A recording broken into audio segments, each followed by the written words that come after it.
Guys, ngayon ay magluluto tayo ng ulam sa bahay. So punta ng market kasi bibili tayo ng mga ingredients. Tapos, ay, humingal ako. Kasi tumatakbo ako ginuto. Wala man ako ubo. Dahil galing kita na bating kanina. So nakita nyo sa interview ko. And nagkuha na tayo ng bahay niya. Tapos i-interview sa kanya. Ngayon, may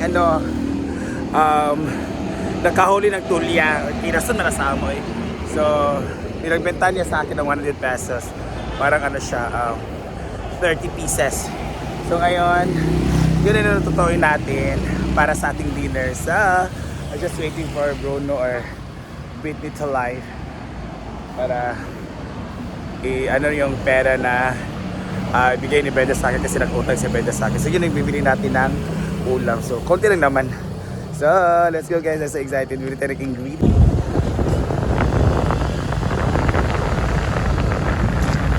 Guys, we're here at market. Sa Pagkachada pa dito. Dito tayo sa kamay ka lang. Pila ka lang mong guy, te? Tiin mo rin, te? Mga ito sa tag. Kaya rin mo rin siya.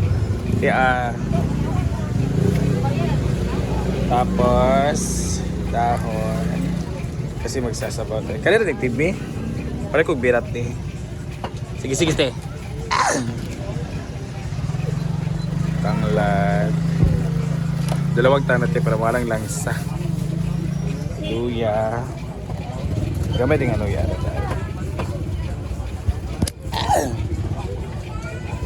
Ito pa. Daray.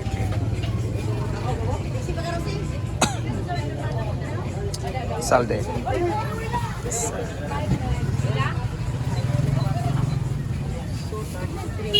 Bombay.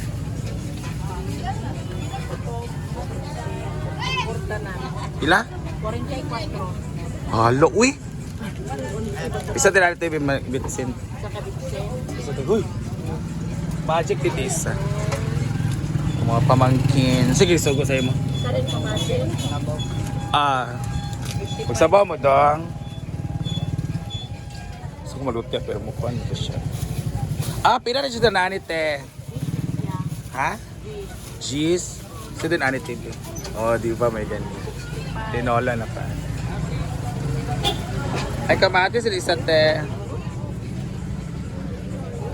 Kayos. So, here in the market. Bibili tayo ng fish. Pinakamayaang man ng may-ari ng catering. Hi, Ma'am Nick. Yeah. Kes and toshes and everything. Everything can be. So, lumidi, pila di siya. Lumid ko, ayo. Kani. 260 ang bango. Uba na ako magbangos.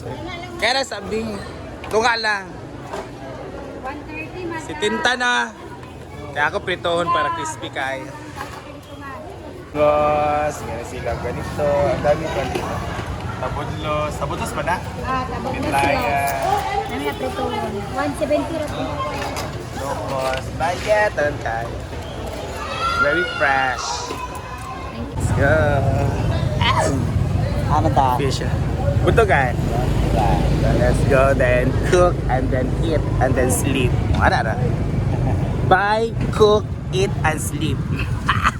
Pero work at work, buy, cook, eat, and sleep. Our routine.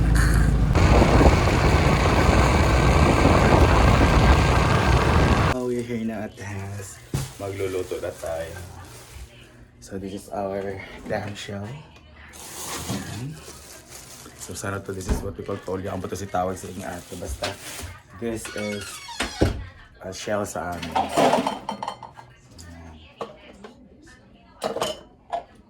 Tato.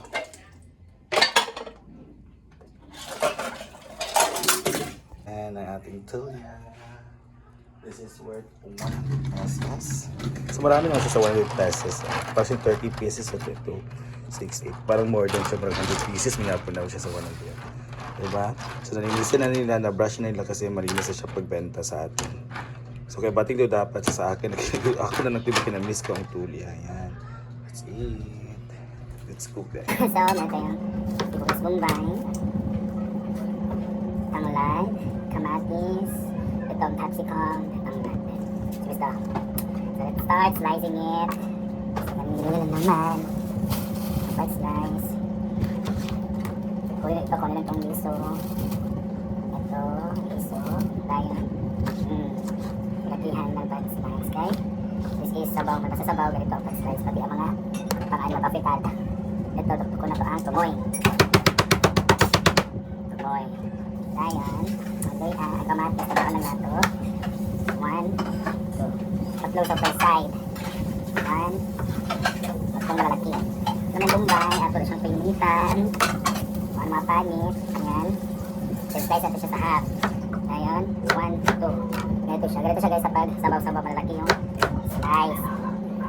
Ito naman is ito lang tumoy. Ito yung roots. Ganito sa mga roots. Marapit sa roots. Ayan.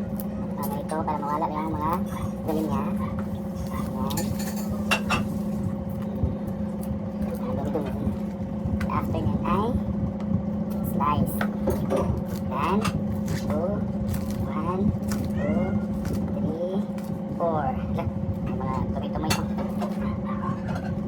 And 1, 2, 3, 4. Yung mga dulo na ganito white na. Ito din. Ayan. Ito lang. Hindi siya kasya. Then 1, 2, 3, 4. Diba? Ito na yun. Palitan lang siya. Ayan. Panit. Walang baso?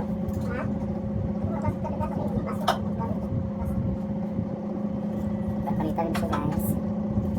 Ito kasi yung pinaka-dirty. Dahil this is root crab. Root crab. Basta nasa silalim ng lupa itong luya. Kaya tapos ano pa siya pag ganyan-ganyan. So yung mga ano yan. Ayan. Ito, slice lang natin po siya guys. Half, then 1, 2.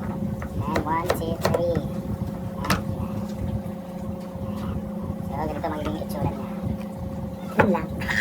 Yan guys, sa pagluto ng tulya, kailangan natin siyang i-fry yung mga panakot. Pero sa konting mantika lang. So yan ang mantika natin. So, ayan, ang gawin natin. Ihalagay ang ating ito, luya. So, matas-matas na. Ito itong tanglad para din na ano yung tanglad natin. So, part-part tayo namin yan. After nyan ay ang sibuyas. Sibuyas. Malamig.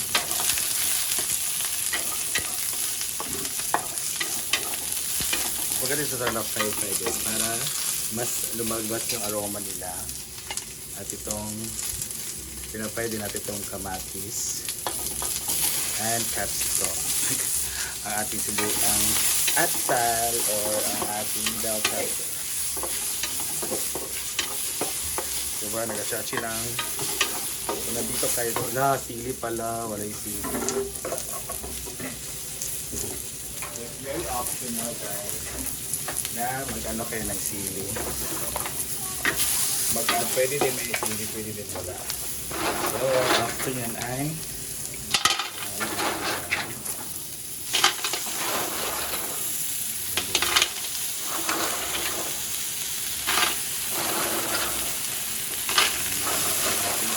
tulya ba? Pinasa mo na.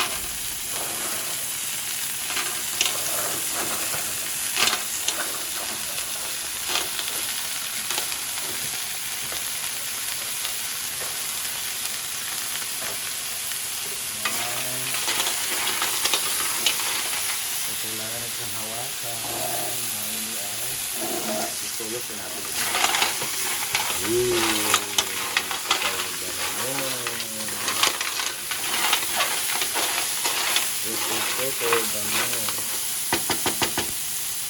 So, titimplahan natin yan ng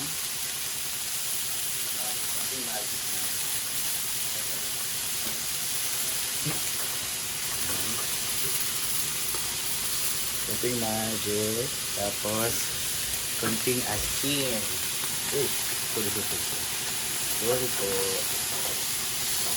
Kunting asin.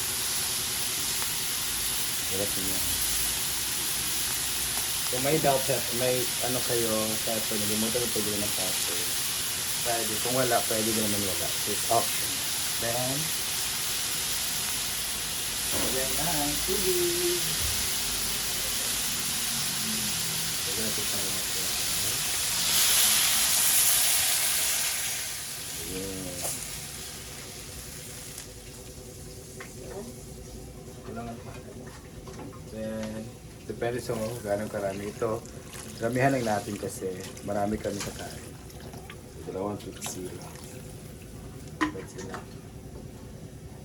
Back to back. Other side, magpipita tayo ng isda. Wait lang. So, itong isda na maliliit na tambal. So, may mantika na po yan. Hindi na natin na ginawa ng mahasa at chorba kasi maliliit. So, this side po ito.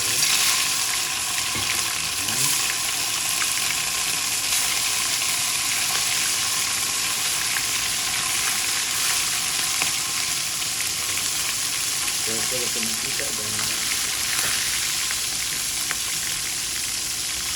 Ganyan lang siya. Para mamaya. Oh, kumukulo na siya guys. Tignan niyo naman. So, may mga residue dito, mga impurities. Dahil alam niyo naman yung mga ano natin niloto is seafood. Kaya kunin natin ito. Ayan. May mga kunti-kunting impurities. Kung makadali naman kainin yung impurities, pwede naman hindi na. Kung ng mga impurities guys, ayan, resin na. Hindi kagaya ng kanina na marami. So, ito na siyang kura-kurawon. Ayan, pag bumuka na yung mga siya, mga ganito, yan. Bumuka na siya. Meaning, yan, pag nag-brown na, luto na yan. So, tikman na natin yung sabaw kung okay na siya or hindi. So, that's it. Sabaw. Let's taste. So, kulang pa siya ng asin, kaya lalagyan natin. Tapos, pag nilagyan natin ng asin, mas kulangan pa po siya sa, ilagyan natin ng konting ikaw ko. Ang ano yung dagdag nyo ba sa granules? Ayan. Ayan. Kuraw-kuraw. Ay, mekos-mekos. Mekos guys. Mga impurities na yan. Mekos. And it's cooked. Charot. Hindi pa. Lalagyan pa natin ito ng mga gulay. Lalagyan natin siya ng water again kasi may mga impurities na likuha natin ito mga ganito ba dahil marami nakuha natin kaya na kulangan siya og tubig. Ayun. Aray. So, lagyan natin ng water para ma-ligo. Heat natin siya. Kasi nangailangan na siya ng pag-heat. Aray. Ito mga ganito na. Hindi kini siya guys. Sa mga maliit na tamban. Kumukulo na siya guys. So, let's taste. Ayan. Kung ano nang ito. Sarap. Pero, gano'n pa ng asin kasi. So, after nyan ay atin natin ang ating ito, sibuyas dahon, spring onions, fat, and ang ating patola. Patola, clang sweet patola. Kasi para siyang tinola din to na isda. Kasi seafood din to. So, pakuluan lang natin yan. Tsaka na ang malunggay. And, lagyan na natin ng malunggay. So, dito sa last part kasi luto na yung lahat. Ang malunggay talaga ang last na maluluto. Ay, ilalagay kasi ito yung madaling maluto. So, mekas-mekas lang, idot-doot na sila. Ayan.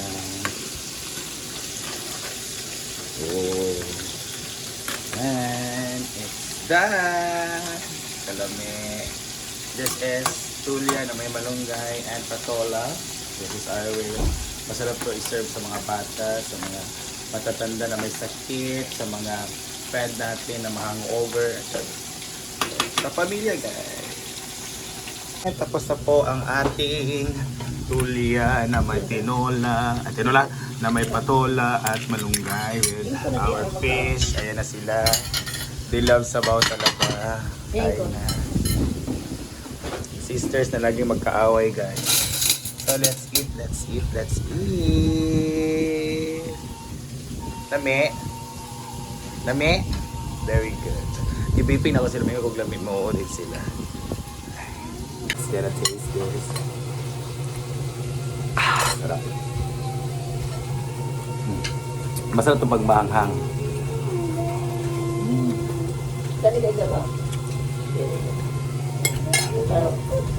Abay, no, malak.